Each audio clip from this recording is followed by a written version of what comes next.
नमस्कार मित्रों, आपके अपने कॉम्टेरिया एजुकेशन चैनल पर हार्दिक स्वागत है और अभिनंदन करते हैं। अभी हम चला रहे हैं question of confusing examination hall series. इसमें सोल्यूशन देता है Comteria provide purified version of G star the crux of the NCERT of the concern folder Indian polity constitution. In this we will discuss the heading union state financial relations and thereof we discuss about the article 270। अगर आपने अभी तक Comteria YouTube channel को subscribe नहीं किया, कृपया subscribe कर दें, नोटिफिकेशन बेल कॉल कर दें, वीडियो को लाइक करें, शेयर करें, अपने दोस्तों को बताएं। आइए देखते हैं आर्टिकल 270। इसके तहत according to the article 270 describe that जो टैक्सेस केंद्र सरकार लेती है, जो टैक्सेस केंद्र सरकार लगाती है, जो टैक्सेस केंद्र सरकार लगाती है या वसूलती है, जो टैक्सेस केंद्र सरकार लगाती है या वसूलती है, इसके बाद इसे राज्यों में बांट दिया जाता है। इसके बाद इसे देखिए हम क्या पढ़ रहे हैं, आप समझ लीजिए। ये एक और संविधान संशोधन के अंतर्गत ये हम आर्टिकल्स को पढ़ रहे हैं जो कि जीएसटी आईजीएसटी लागू होने के बाद की प्रणालियां हैं। इसके बाद इसे राज्यों के बीच बांट दिया जाता है, राज्यों के बीच बांटा जाता था। देखिए ये पास्ट की बात थी और 1 जुलाई 2017 के बाद क्या हुआ वो तो आपको मालूम ही है। अब साथ में GST goods and service taxes से जो राजस्व एकत्रित होता है,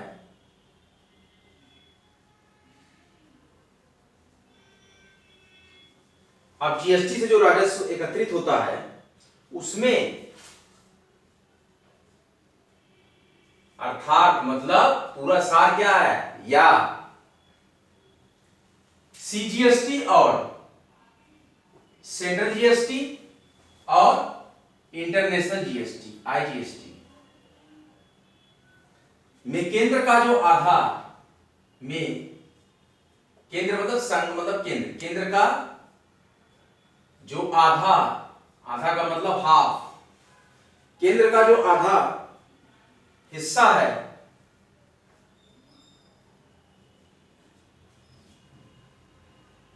यह कर भी, मतलब कि ये सीजीएसटी और आईजीएसटी बहुत ही ध्यान से समझिएगा कॉन्सेप्ट को, यह कर भी विभाज्य मूल का हिस्सा होगा। मतलब इसमें से भी राज्यों को आधा दिया जाएगा, विभाज्य मूल का और आधा केंद्र लेगा, हिस्सा होगा। पुरानी व्यवस्था थी कि राज्यों के बीच बांटा जाता था, केंद्र सरकार जो कर लगाती थी या वसूलती थी, और अब साथ में जीएसटी से जो राजस्व एकत्रित होता है, यानी कि होता है, ब्रैकेट में कर सकते हैं इसमें, अर्थात जीएसटी और आईजीएसटी के केंद्र का जो आधा हिस्सा है यह कर भी विभाज्य मूल का हिस्सा हो। ये टैक्सेस भी उसी विभाजन का जो आधा मिल रहा है उसका हिस्सा हो, हिस्सा होगा मतलब भविष्य बनेगा। और वित्त आयोग की अनुशंसाओं, फाइनेंशियल कमीशन की अनुशंसाओं और वित्त आयोग की अनुशंसाओं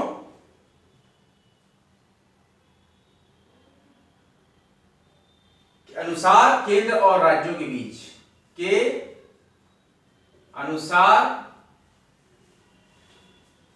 केंद्र व राज्यों के बीच बांटा जाएगा।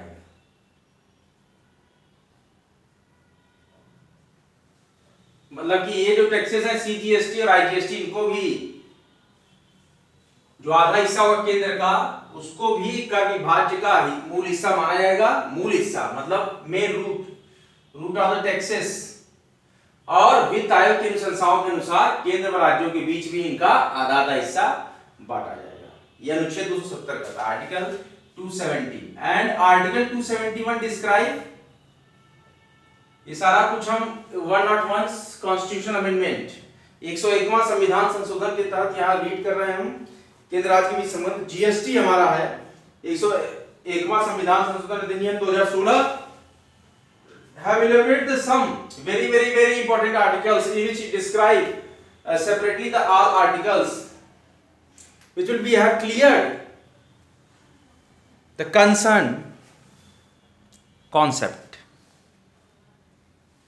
ये क्लियर हो जाए हमें।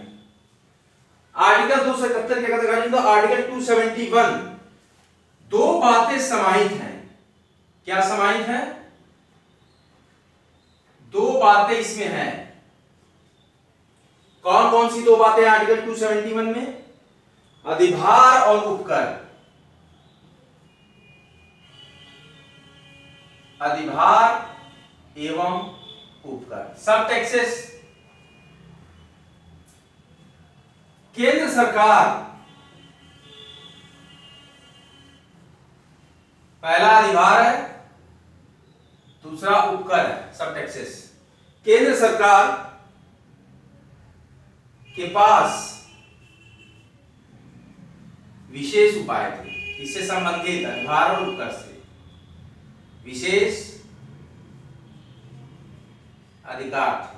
मैंने बताया था पिछले डिफरेंशिएशन में कि जब हम स्टेट जीएसटी और सेंट्रल जीएसटी के बीच में इलेबोरेट करते डिस्ट्रीब्यूशन कर रहे थे तो हमने देखा था कि सेंट्रल के पास भी अधिभार और उपकर के लिए प्रोविजंस थे और स्टेट के पास भी अधिभार और उपकर के लिए प्रोविजंस थे। तो उसी प्रोविजंस की बात यहाँ पे डिक्लेरिफाई कर रहे हैं कि according to the article 271 the two statement है इनक्लोज्ड, अधिभार एवं उपकर, और सेंट्रल गवर्नमेंट के पास ये दोनों अधिभार और उपकर इसके विशेष अधिकार थे, विशेष उपाय थे। केंद्र का कर संग्रह, सेंट्रल गवर्नमेंट का जो तरीका है, केंद्र का कर संग्रह किस तरह से टैक्स कलेक्ट करता है? कम होने पर केंद्र का कर संग्रह कम होने पर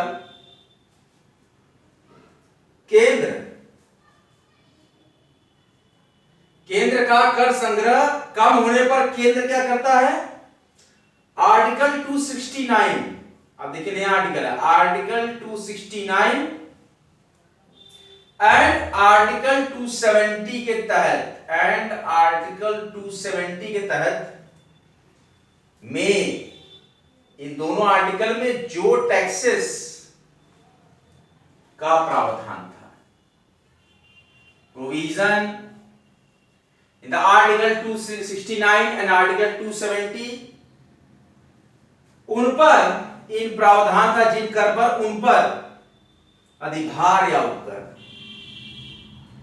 उन कर पर अधिभार या उपकर लगा सकता था। क्या कर सकता था? लगा सकता था। Article 269 and article 270 elaborated this, जिसमें जो भी केंद्र, जिसमें जो भी कर केंद्र लगाता था, इसमें जो भी टैक्सेस केंद्र लगाता था, उसका सारा पैसा केंद्र को मिलता था, उसका सारा पैसा केंद्र को मिलता था। अब लेकिन जीएसटी आ गई, ध्यान दीजिएगा, 1 जुलाई 2017 से जब जीएसटी आ गई लागू, तो उसका सारा पैसा केंद्र को मिलता था और एवं राज्यों को आर्टिकल 269 और आर्टिकल 270 को हम इलेबोरेट कर रहे हैं इस केसेस में टैक्सेस के रिलेटेड, और राज्यों को कोई पैसा नहीं मिलता था। लेकिन अब जीएसटी लगने के बाद क्या होगा? कोई पैसा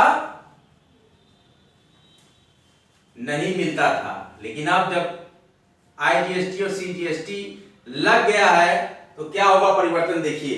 लेकिन अब का मतलब 1 जुलाई 2017 के बाद जबकि जीएसटी आ गई, article 101 constitution amendment have declarified that According to the Article 269 and Article 270 have the powers for the states, लेकिन अब इससे जो भी कर, अब अधिभार से और ऊपर से जो भी कर, जो भी टैक्सेस, जो भी कर या जो भी टैक्सेस राजस्व प्राप्त होगा, रेवेन्यू गेन, जो भी राजस्व प्राप्त होगा, अब वित्त आयोग के सुझाव के अनुसार, अब वह का मतलब वह टैक्सेस, वह अधिभार, वो उपकर, वो रेवेन्यू, अब वह वित्त आयोग के सुझाव, वित्त आयोग के सुझाव के अनुसार दोनों में बांटा जाएगा। दोनों कौन है? केंद्र और राज्य। अनुसार राज्यों तथा केंद्र में बांट दिया जाएगा। राज्यों तथा स्टेट्स और केंद्र, यूनियन या सेंट्रल गवर्नमेंट में तथा केंद्र में बांट दिया जाएगा। ये हुआ अमेंडमेंट। फायदा हुआ जीएसटी लागू होने से। स्टेट्स को नहीं मिलता था पहले हिस्सा। आप लोग अपनी स्पेशल नोटबुक में इसको नोट डाउन करिए। मैं इसका कंप्लीट समरी रिवीजन करा रहा हूं एक बार। बहुत important topic, article 270, article 271 and the prior article 269 and 270.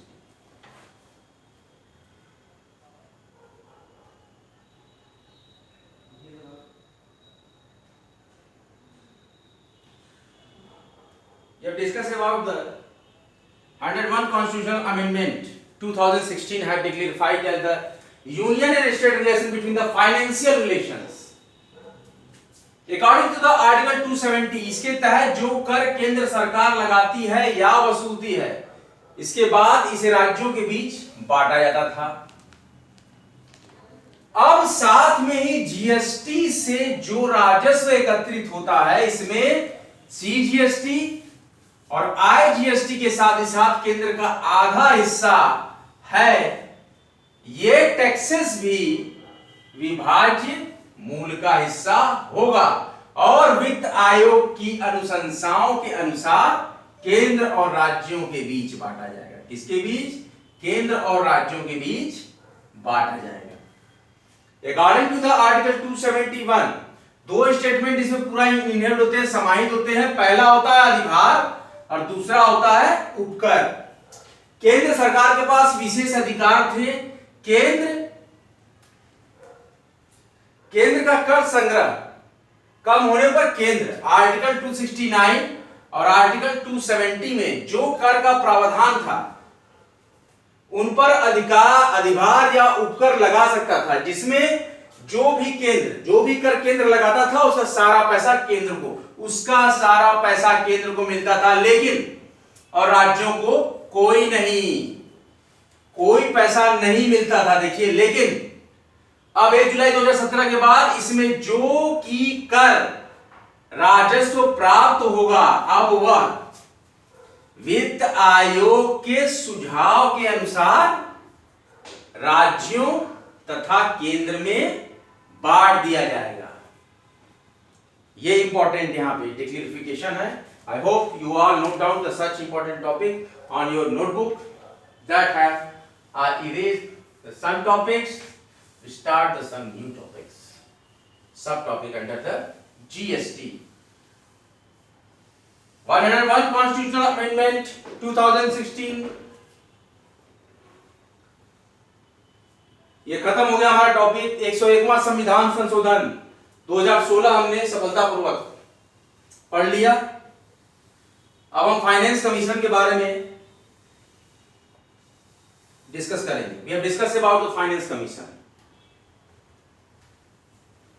Sorry, finance commission नहीं, नीति आयोग के बारे में पढ़ेंगे। हमारा अगला टॉपिक क्या है? नीति आयोग।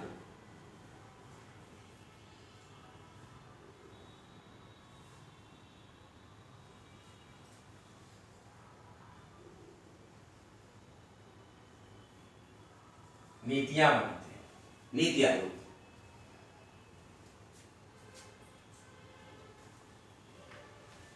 बहुत से प्रश्न यूपीएससी में पूछे जाते हैं नीति आयोग से।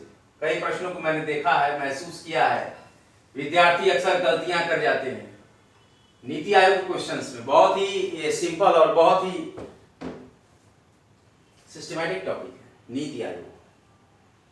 नीति आयोग देखिए स्टार्टिंग से ही पहला क्वेश्चन क्लेरिफाई कर देता है, व्हाट एम आई। नीति आयोग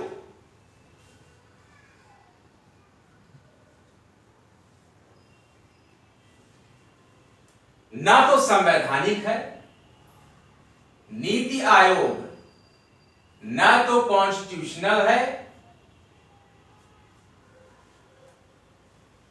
और न ही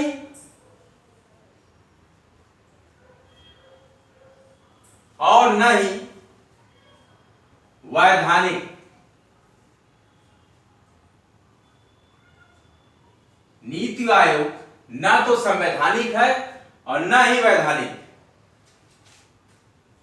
दैट मीन्स अर्थात इसकी चर्चा न तो संविधान में है, इसकी चर्चा न तो संविधान में है और न ही इसका गठन और न ही इसका एस्टेब्लिशमेंट, इसका गठन किसी अधिनियम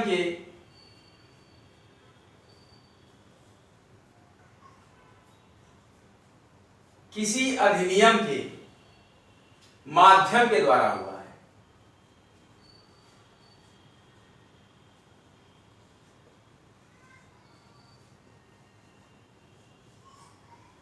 नीति आयोग न तो संवैधानिक है और न ही वैधानिक, अर्थात इसकी चर्चा न तो संविधान में है और न ही इसका गठन किसी अधिनियम के, न ही इसका गठन किसी अधिनियम के माध्यम के द्वारा हुआ है।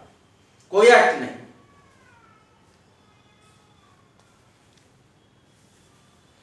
ना तो इसकी चर्चा किसी संविधान में है, नीति आयोग न तो संवैधानिक है और न ही वैधानिक, अर्थात इसकी चर्चा न तो संविधान में है और न ही इसका गठन किसी अधिनियम के माध्यम के द्वारा हुआ है।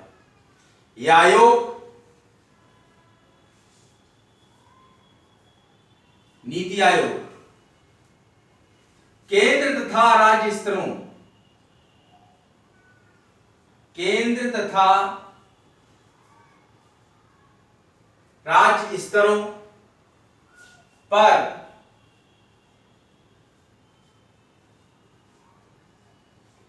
सरकार की नीति के प्रमुख कारणों, सरकार की नीति के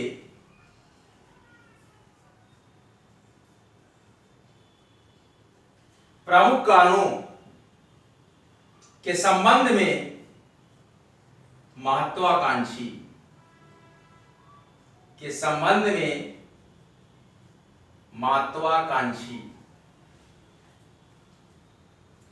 एवं तकनीकी परामर्श, टेक्निकल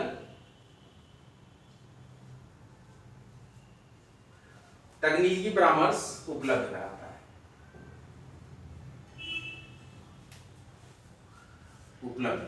ऐसे करना है, वैसे करना है, क्या करना है, उसके बारे में नीतियां बनाते हैं नीति आयोग केंद्र तथा राज्य स्तरों पर सरकार की नीति के प्रमुख कारणों के संबंध में महत्वाकांक्षी और तकनीकी परामर्श उपलब्ध कराती है।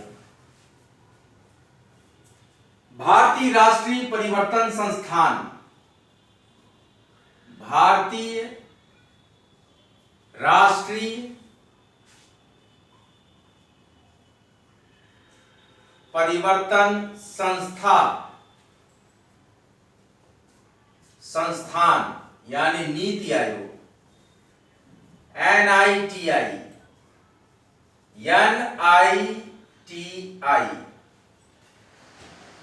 भारतीय राष्ट्रीय परिवर्तन संस्थान, स्थापना,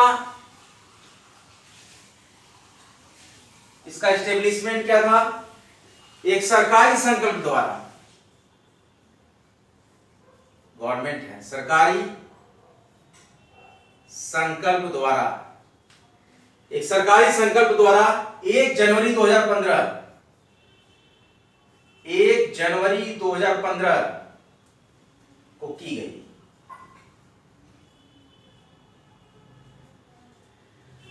भारतीय राष्ट्रीय परिवर्तन संस्थान नीति आयोग NITI कमीशन की स्थापना एक सरकारी संकल्प द्वारा 1 जनवरी 2015 को की गई। इसने 15 मार्च 1950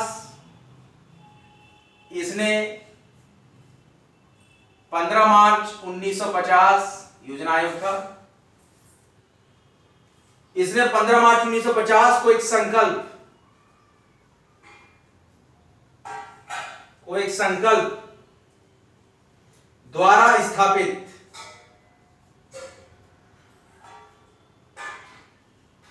योजना आयोग, पुराना नाम था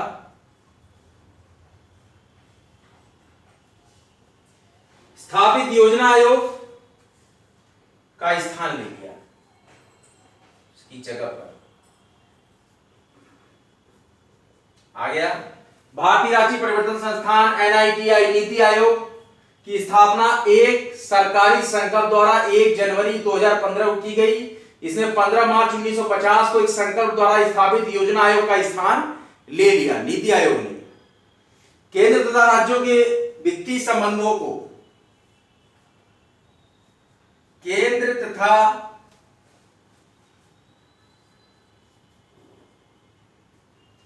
राज्यों के